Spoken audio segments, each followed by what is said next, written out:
मैं लखन चौधरी मेरे YouTube channel पर आपका हार्दिक स्वागत करता हूं। जैसे कि अपना चल रहा है भेड़ की नस्लें चल रही है अपनी, और अभी अपन ने पढ़ रखे हैं सर 2 पार्ट पढ़े हैं। पहले मैंने आपको बताया था कि सर जो भेड़ होता है इसको राजस्थान में भेड़ों का घर कहा जाता है, और राजस्थान जो होता है हमारा भारत में चौथे नंबर पे आता है। उसके अलावा मैंने आपको भेड़ के बारे में बताया था सर, भेड़ होती है आपकी वो सर ऊन के उत्पादन के लिए, मांस के उत्पादन के लिए मतलब काम में ली जाती है। इससे सर वस्त्र भी बनाए जाते हैं। तो आपको जो मैंने पढ़ाया था वो पढ़ाया था सर कि जो भेड़ों की नस्लों में मैंने आपको बात की, आपसे मालपुरा की बात की थी, मैंने आपसे मारवाड़ी की बात की थी, मैंने आपसे सर चोगला की बात की थी जिसको शेखावाटी नस्ल कहा जाता है। उसके अलावा अभी अपन चर्चा करेंगे आगे। आगे देखते हैं लोग कौन कौन सी नस्लें मिलती हैं। देखो आप लोग आगे जो पढ़नी है वहां देखो, आज अपनी क्लास नंबर 3 देखो अगला देखो आप लोग। अगली जो नस्ल आती है सर आपकी, अपन अगर इस पर चर्चा करें तो देखिए फर्स्ट नंबर जो नस्ल आती है आपकी वो आती है सर आपकी जैसलमेरी। इसका नाम है जैसलमेरी। देखिए जैसलमेरी जो नस्ल है आपकी, सीधा सीधा रखा हुआ सर जैसलमेरी, तो ये कहां से उत्पत्ति मानी जाती है सर इसकी? जैसलमेर से। कहां से? जैसलमेर से।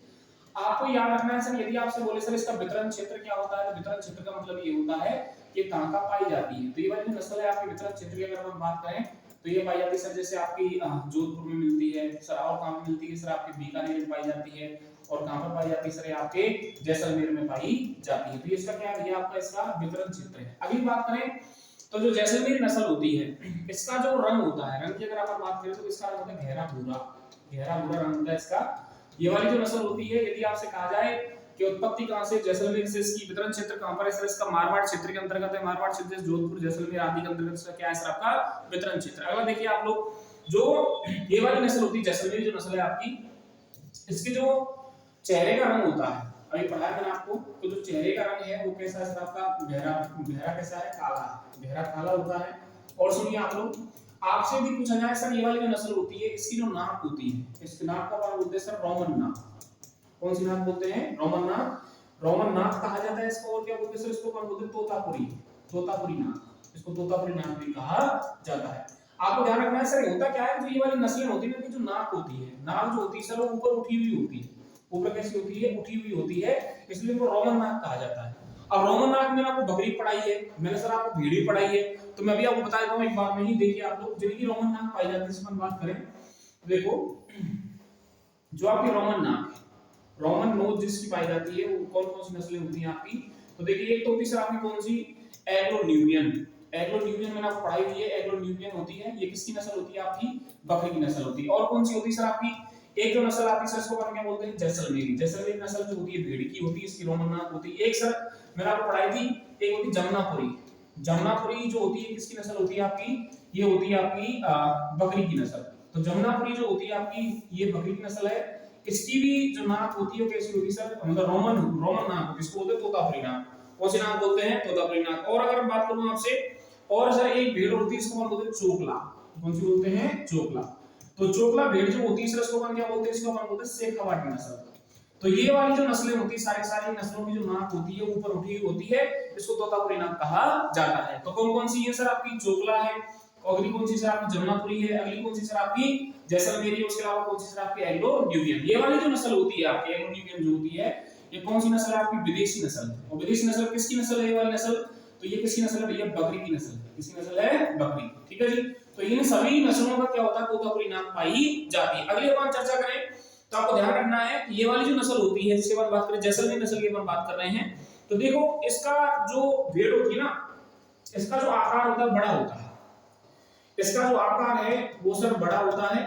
और आपको ध्यान रखना है कि इसका जो वजन होता है सर वो कितने केजी तक होता है सर? 70 केजी तक होता है। कितने केजी तक होता है? 70 केजी तक। और यदि आपसे बोले सर इससे ऊन कितनी प्राप्त होती है, तो आपको ध्यान रखना है सर 21 से 22 केजी क्या प्राप्त होती है सर? इससे ऊन प्राप्त होती है। प्रति वर्ष का आंकड़ा है ये वाला, प्रति वर्ष 21 से 22 केजी मतलब क्या प्राप्त होती है सर? ऊन प्राप्त होती है। अगली चर्चा करें जैसे मान लो, तो देखिए जो जैसलमेरी नस्ल होती है, रंग इसका चेहरे का रंग काला हो गया, जैसलमेर क्षेत्र से उत्पत्ति मानी जाती है, वितरण क्षेत्र इसका मारवाड़ क्षेत्र है, उसमें रोमन नाक पाई जाती है। अगली अपन बात करें इससे, तो देखिए इसकी जो नाक होती है, नाक और सर पर बाल पाए जाते हैं। क्या पाए जाते हैं? बाल। अगला आता है सर आपका, अगली जो अपन नस्ल पढ़ेंगे भेड़ों के बारे में, देखो मालपुरा हो गई आपकी सर चोकला हो चुकी है, मारवाड़ी आपकी हो चुकी है, जैसलमेरी हो चुकी है। ये तो है कौन सी नस्ल है सर? देसी नस्ल है, जो हमारे भारत की है या फिर राजस्थान की जो है ये देसी। अब हम पढ़ेंगे सर विदेशी नस्ल। देखिए आप लोग, अगली जो नस्ल आती है सर आपकी वो आती है मेरिनो। और मेरिनो जो नस्ल होती है आपकी, आपको ध्यान रखना है कि कि ये वाली नस्ल है, ये कैसी नस्ल है सर? भेड़ की विदेशी नस्ल, भेड़ की विदेशी नस्ल है ये वाली, ये भेड़ की विदेशी नस्ल है। और आपको याद रखना है सर कि ये वाली जो आपकी मेरिनो जो भेड़ होती है, ये जो है सर आपकी, इसकी स्पेन से उत्पत्ति मानी जाती है। उत्पत्ति कहां से मानते हैं सर? इसकी स्पेन से मानते हैं, स्पेन से इसकी उत्पत्ति होती है। और इसमें क्या होता है कि घुमावदार क्या पाए जाते हैं सर? सींग पाए जाते हैं, घुमावदार सींग पाए जाते हैं। इसकी पहचान होती है वाली कि ये वाली जो नस्ल है, इसकी जो मतलब सींग होते हैं कैसे होते हैं? घुमावदार होते हैं। और इसमें जो नर होता है, नर जो होता है, नर के सिर पर तो क्या मिलते हैं? सींग पाए जाते हैं, नर के सिर पर सींग होते हैं। लेकिन जो मादा होती है, मादा जो भेड़ होती है, उसके सिर पर सींग नहीं पाए जाते। तो आपको याद रखना है सर कि मादा भेड़ पर तो सींग नहीं पाए जाते हैं, किसके सिर पर पाए जाते हैं सर? नर भेड़ के सिर पर सींग पाए जाते हैं। अगली चर्चा करें सर मान लो, तो ये वाली जो नस्लें होती है ना, इस वाली नस्ल में क्या होता है कि जो गर्दन होती है, गर्दन जो होती है इनकी, गर्दन पर क्या पाई जाती है सर? झुर्रियां पाई जाती हैं। क्या पाई जाती हैं? झुर्रियां। तो आपसे यदि कहा जाए सर ऐसी कौन सी नस्ल है जिसकी त्वचा पर झुर्रियां होती हैं, तो कौन सी होती है? मेरिनो होती है। उत्पत्ति कहां से मानी जाती है? स्पेन से मानी जाती है। इसमें कैसे सींग पाए जाते हैं सर? घुमावदार सींग पाए जाते हैं। और आप सुनिए सर कि इसका जो दूध होता है ना, वो हल्का क्रीमी प्रकार का होता है, जैसा हल्का होता है ना, हल्का क्रीमी प्रकार का होता है। और ये वाली जो नस्ल होती है, इस नस्ल में इसका प्रयोग मुख्यतः जैसे होता है ना गाढ़ा दूध प्राप्त करने के लिए, आइसक्रीम वगैरह जो औद्योगिक क्षेत्र होता है, उद्योग में इसका उपयोग किया जाता है। और जो इसका वजन होता है, वजन वो कितना होता है सर? आपका 70 केजी होता है। कितना केजी होता है भैया? 70 केजी। तो इसका जो वजन होता है वो 70 केजी होता है। और सर इसका दूध हल्का क्रीम प्रकार का होता है। नर में सींग नहीं पाए जाते, मादा में सींग पाए जाते हैं। सॉरी, नर में पाए जाते हैं, मादा में सींग नहीं पाए जाते, घुमावदार सींग होते हैं। कहां से उत्पत्ति मानी जाती है इसकी सर? स्पेन से मानी जाती है। तो कौन सी नस्ल है सर आपकी?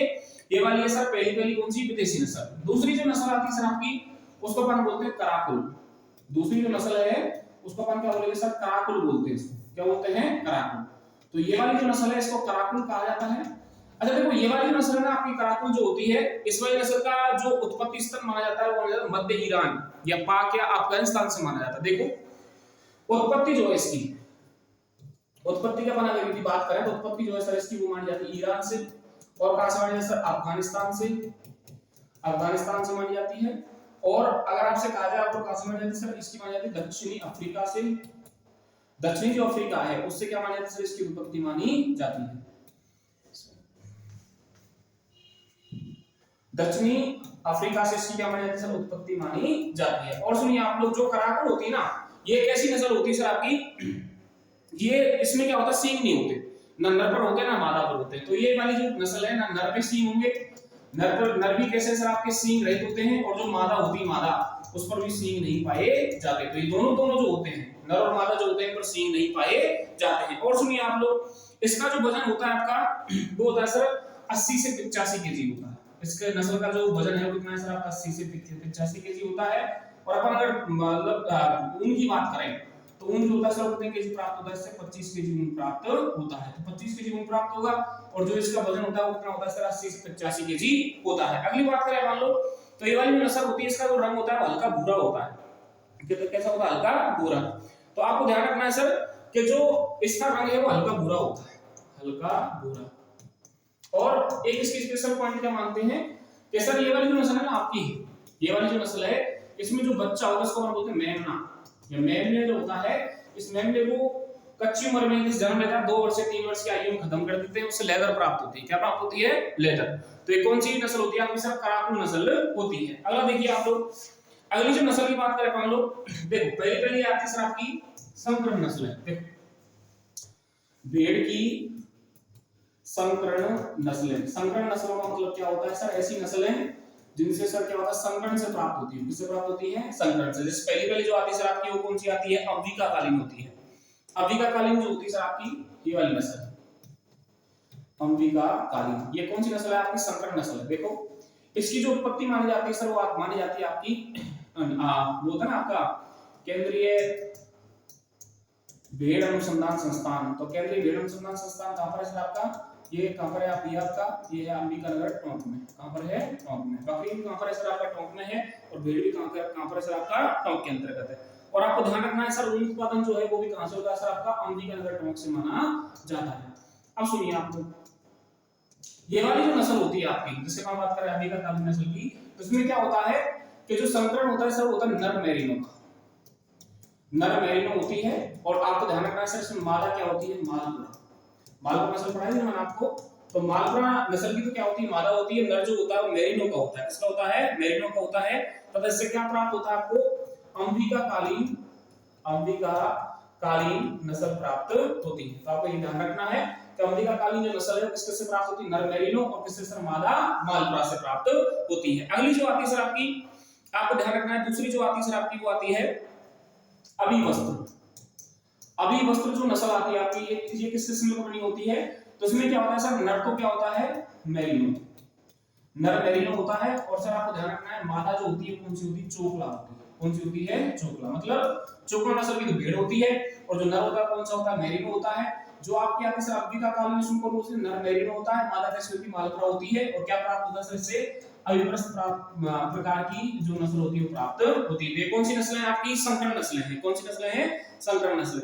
आपको ध्यान रखना है सर कि ये वाली जो नस्लें होती है ना आपकी, इससे 2 से 4 केजी प्रति वर्ष क्या प्राप्त होती है सर, ऊन प्राप्त होती है। तो ऊन प्राप्त होती है, इससे कितनी होती है सर आपकी, 2 से 5 केजी प्रति वर्ष ऊन प्राप्त होती है। तो ये कौन सी नस्लें होंगी भैया आपकी, संकरण नस्लें हो गई। ठीक है, दोबारा देखिए एक बार और देखिए, अपन पढ़ रहे हैं सर भेड़ की संकरण नस्लें। संकरण मतलब क्या होता है, जहां पर किसी और नस्ल का नर होता है, किसी और नस्ल की मादा होती है, उनसे मिलकर किसी नए जीव का निर्माण होता है, वो संकरण नस्लें कहलाती हैं आपकी। पहली जो नस्ल है कौन सी, अंबिकाकालीन है। इसको केंद्रीय भेड़ अनुसंधान संस्थान अंबिका नगर टोंक से विकसित किया गया है।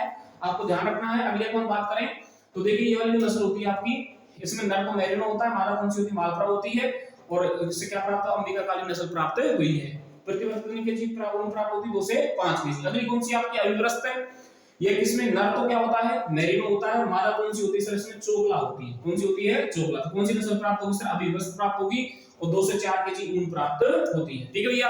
तो यहाँ पर आपकी जो भेड़ की नस्लें हैं वो क्या होती है सर आपकी, खत्म होती है। अगली एक चीज और ध्यान रखना आप लोग, मेरी तरफ से देखो, एक आप लोग ध्यान रखना कि एक योजना चलती है, इसको बोलते हैं अंबिका कवच योजना।